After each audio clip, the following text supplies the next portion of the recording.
So to start a fence, the other thing I do, even when the ground's wet, is I put my fence in with this, because then you don't have to bend over.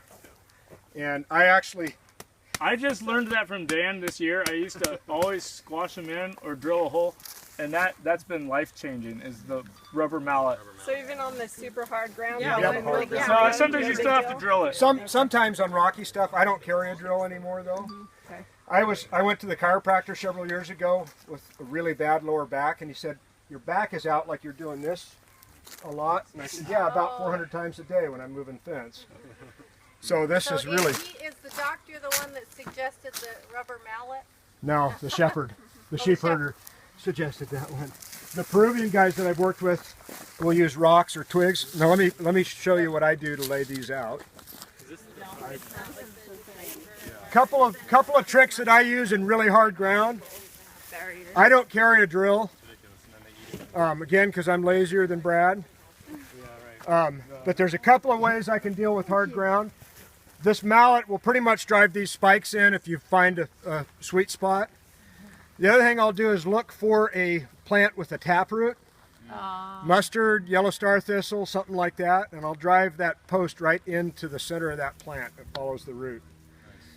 I like to pull my fences tight, particularly at the bottom, because that avoids sag, but you're going to get a little sag in these fences, and it's not the end of the world. If I've got, one of the things that you'll find with these things is after about the third use, the spikes will be slightly bent, or they'll be bent right here. And if they're severely bent, I'll just put a tread in at that point. If they're just leaning a little bit, I don't worry too much about it. At my corners, if it's like sometimes for grazing contracts, you're supposed to graze right up to the bike path, for example. And so I'll use some tread ins, or sometimes we'll use a T-post with a PVC pipe sleeve over it at corners that you can tension against. The tread ends are like the white step-in posts? Yep. Yeah. Yep. Do you use fiberglass rods at all?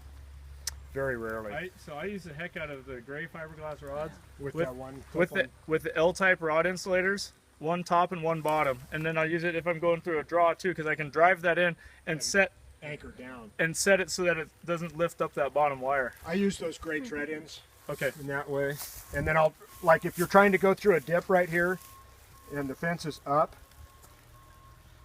I will try on the top wire to tension that tread in post, holding it down. Okay. And then put this one, pull this one down into the dip. Flip it into it. Yeah.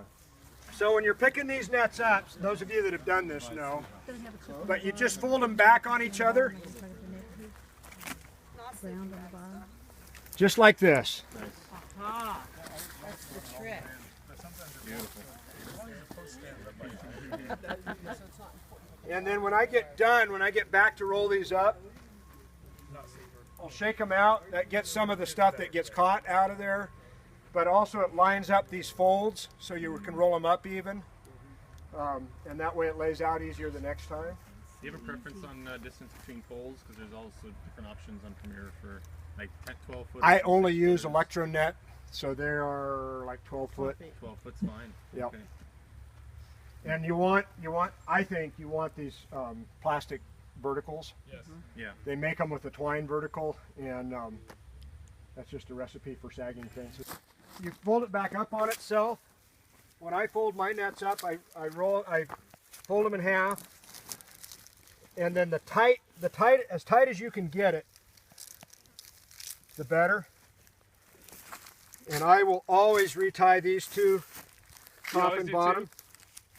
And I do it because they stay together better. You can do it with just the one. And then to tie these knots so they don't slip, hold one with your left hand. Oh, I just tie a bow like I'm tying my shoes. And I tie half a bow. I'm lazier than you are. I don't think anybody's lazier than I am.